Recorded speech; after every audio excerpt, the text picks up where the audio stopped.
അസ്സലാമു അലൈക്കും. ഇന്ന് ഞാൻ ചിക്കൻ ബിരിയാണിൻ്റെ റെസിപ്പി ആയിട്ടാണ് വന്നിട്ടുള്ളത്. മലബാർ സൈഡിലൊക്കെ കല്യാണ വീട്ടിലൊക്കെ ഉണ്ടാകുന്ന ബിരിയാണിയില്ലേ, നമ്മൾ കുറേ കാര്യങ്ങൾ ശ്രദ്ധിച്ച് കഴിഞ്ഞാൽ നമുക്ക് ഏകദേശം അതേ ടേസ്റ്റിൽ പെർഫെക്റ്റ് ആയിട്ട് ബിരിയാണി ഉണ്ടാക്കിയിട്ടെടുക്കാം. ഞാൻ എൻ്റെ ഫ്രണ്ട്സൊക്കെ റിക്വസ്റ്റ് ചെയ്തിരുന്നുട്ടോ ബിരിയാണി ഉണ്ടാക്കിക്കൂടെ, അങ്ങനെയാണ് വീഡിയോ ചെയ്യാമെന്ന് വിചാരിച്ചത്. അപ്പോൾ നമുക്ക് ബിരിയാണിയിലേക്ക് വേണ്ടി സാധനങ്ങൾ എന്തൊക്കെയാണെന്ന് നോക്കാം. ബിരിയാണിക്ക് വേണ്ടിയിട്ട് 1-200 ചിക്കനാണ് എടുത്തിട്ടുള്ളത്. കഴുകി വൃത്തിയാക്കിയിട്ട് വെള്ളമൊക്കെ വാർത്ത് വെച്ചിട്ടുണ്ട്. ഇനി നമുക്ക് അതിലേക്ക് മസാല തയ്യാറാക്കാം. ഈ ചിക്കനിലേക്ക് 1 ടീസ്പൂൺ മഞ്ഞൾപ്പൊടിയും 2 ടീസ്പൂൺ മുളക് പൊടി, പിന്നെ വേണ്ടത് 1 ടീസ്പൂൺ കുരുമുളക് പൊടിച്ചത്, 1 ടീസ്പൂൺ ചിക്കൻ മസാല പൗഡറും, 1 ടീസ്പൂൺ ഗരം മസാല പൊടിച്ചതും, വെളുത്തുള്ളി ഇഞ്ചി പേസ്റ്റ് 1 ടീസ്പൂൺ, 1 ടേബിൾ സ്പൂൺ ചെറുനാരങ്ങ നീര്, പിന്നെ ആവശ്യത്തിനായിട്ടുള്ള ഉപ്പ്, പിന്നെ വേണ്ടത് തൈരാണ് കേട്ടോ. ഇതിലേക്ക് പുളിക്ക് വേണ്ടിയിട്ട് തൈര് 3 ടേബിൾ സ്പൂൺ തൈര് ചേർത്ത് കൊടുക്കുക.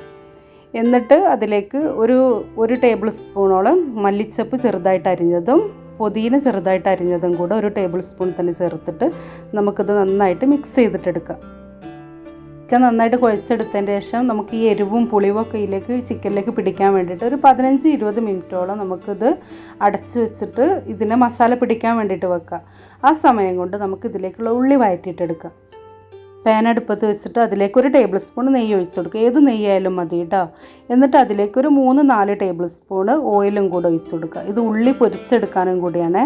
എന്നിട്ട് അത്യാവശ്യം വലിയൊരു സവാള ചെറുതായിട്ട് അരിഞ്ഞത്, നൈസായിട്ട് അരിഞ്ഞത് ചേർത്തിട്ട് നമുക്ക് ഇതിനൊന്ന് പൊരിച്ചെടുക്കാം.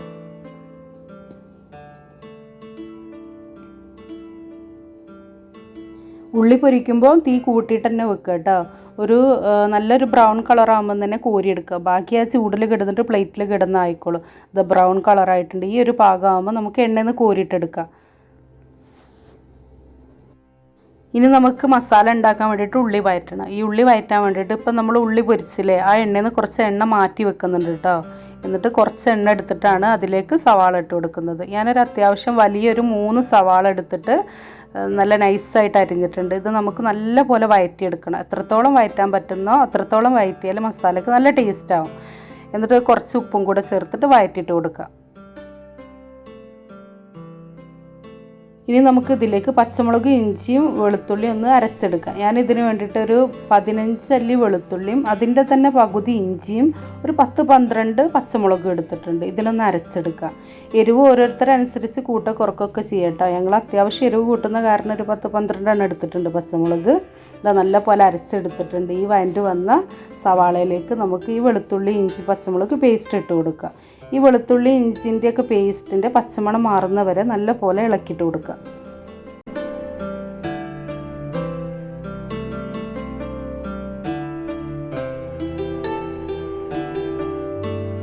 വെളുത്തുള്ളിയും പച്ചമുളകൊക്കെ നല്ല പോലെ വഴണ്ട് വന്നാൽ അതിലേക്ക് തക്കാളി ചേർത്തെടുക്കുക. ഞാൻ 2 വലിയ തക്കാളി ചെറുതായിട്ട് അരിഞ്ഞതാണ് ചേർത്തെടുക്കുന്നത്. എന്നിട്ട് നമുക്ക് ഇതിനെ നല്ല പോലെ ഇളക്കിയിട്ട് കൊടുക്കുക. തക്കാളി നന്നായിട്ട് വെന്ത് കിട്ടാൻ വേണ്ടിയിട്ട് നമ്മളൊന്ന് അടച്ച് വെച്ചിട്ട് ചെറിയ തീയിൽ വേവിച്ചാൽ വേഗത്തിൽ വെന്ത് കിട്ടിക്കോളും.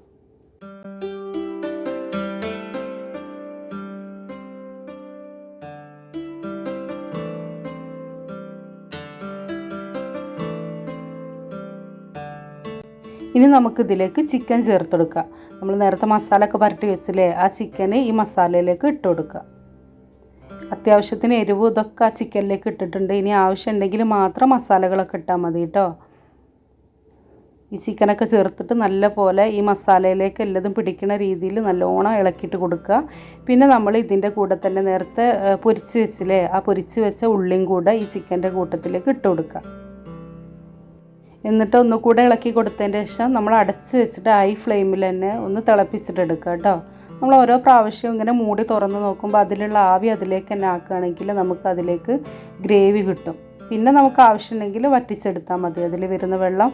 ഇനി ഇതിലേക്ക് കറിവേപ്പിലയും കൂടെ ചേർക്കുന്നുണ്ട്. 2 അല്ലി കറിവേപ്പിലയും കൂടെ ചേർക്കുന്നുണ്ട്. അത് ഓപ്ഷണലാണ്. പക്ഷേ കറിവേപ്പില ചേർത്ത് കഴിഞ്ഞാൽ ബിരിയാണിക്ക് നല്ല ടേസ്റ്റാണ് കേട്ടോ. ചേർക്കാത്തവരുണ്ടെങ്കിൽ ഒന്ന് ചേർത്ത് നോക്കും.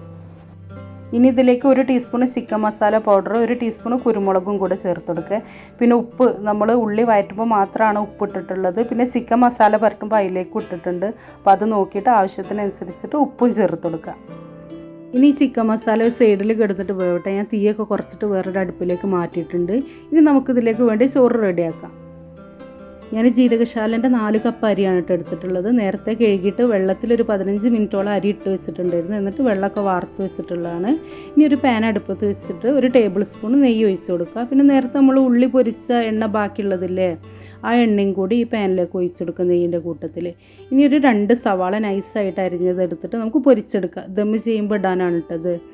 എന്നിട്ട് അതിലേക്ക് ഈ ഉള്ളിയും കൂടെ പൊരിച്ച് കോരിയിട്ട് അതിലേക്ക് കാഷ്യൂവും മുന്തിരിയും കൂടെ ചേർത്ത് കൊടുക്കുക. ഞാനിവിടെ അരിക്കെടുക്കുന്ന വെള്ളം എന്ന് പറഞ്ഞാൽ 4 കപ്പിന് ഞാൻ 7 ഗ്ലാസ് വെള്ളമാണ് എടുത്തിട്ടുള്ളത്.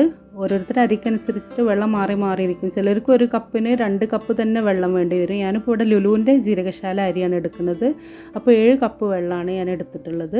പിന്നെ ഇതിലേക്ക് നമ്മൾ പട്ട, ഗ്രാമ്പൂ, ഏലക്ക, ഞാൻ ചെറിയ ജീരകം, വലിയ ജീരകമൊക്കെ കുറച്ച് ചേർത്തിട്ടുണ്ട്. പിന്നെ ആവശ്യമായിട്ടുള്ള ഉപ്പും അരിൻ്റെ വെള്ളത്തിൽ എപ്പോഴും ഉപ്പ് ഇടുമ്പോൾ ഒരു തരി പൊടിക്ക് ഉപ്പ് കൂടുതലിടുക കേട്ടോ, എന്നാലാണ് ചോറിൽ ഉപ്പ് പാകമായിട്ട് വരിക.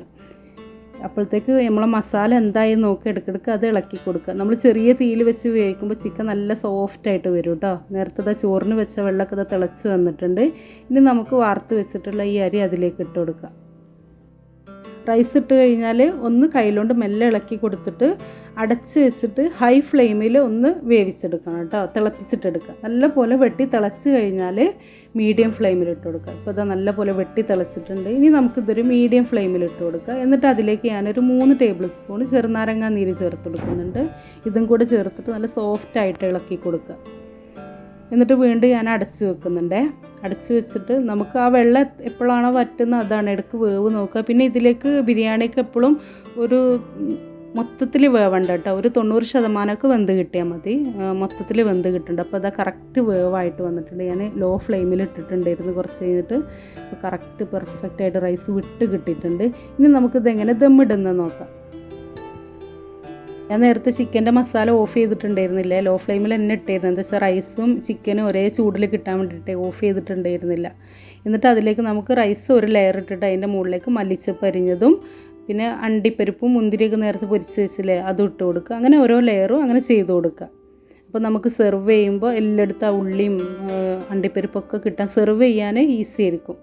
എന്നിട്ട് ലാസ്റ്റത്തെ ലെയറിൽ മാത്രം കുറച്ച് വേണമെങ്കിൽ ഓപ്ഷണലാണ്, വേണമെങ്കിൽ 1 ടീസ്പൂൺ നെയ്യും കൂടെ ചേർത്ത് കൊടുക്കുക.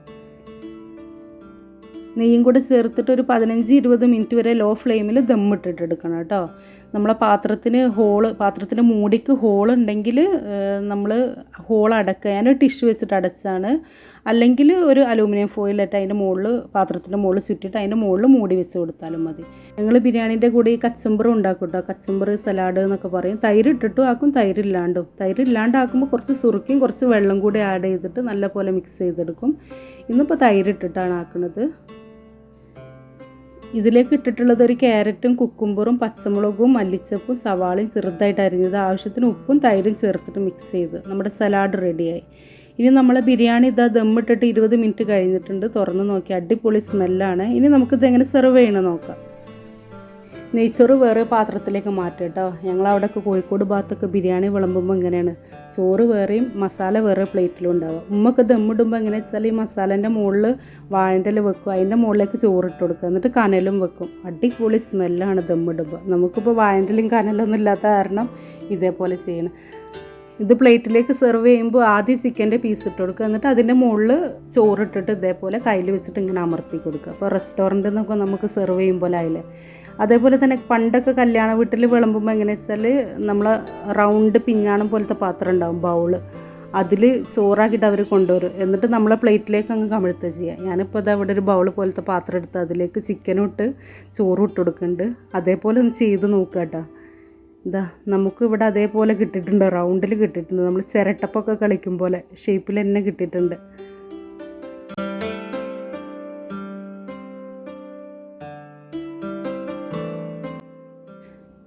ഇത് ചിക്കനൊക്കെ ചെറിയ തീയിൽ തന്നെ വേവിച്ചുകൊണ്ട് ചിക്കനൊക്കെ നല്ല സോഫ്റ്റായിട്ട് തന്നെ വന്നിട്ടുണ്ടായിരുന്നു. പിന്നെ എരിവൊക്കെ നല്ല പാകത്തിലാണ്. അപ്പോൾ എല്ലാവരും ഇത് ട്രൈ ചെയ്ത് നോക്കണം. എല്ലാവർക്കും ഇഷ്ടപ്പെട്ടെന്ന് വിചാരിക്കുന്നത്. എല്ലാവർക്കും ഇഷ്ടപ്പെട്ടാലും ഇല്ലെങ്കിലൊക്കെ കമൻറ്റിലൂടെ അഭിപ്രായങ്ങൾ അറിയിക്കുക കേട്ടോ. അപ്പോൾ ഇൻഷാ അല്ലാഹ് നെക്സ്റ്റ് വീഡിയോയിൽ വേറൊരു റെസിപ്പി ആയിട്ട് കാണാം. അസ്സലാമു അലൈക്കും.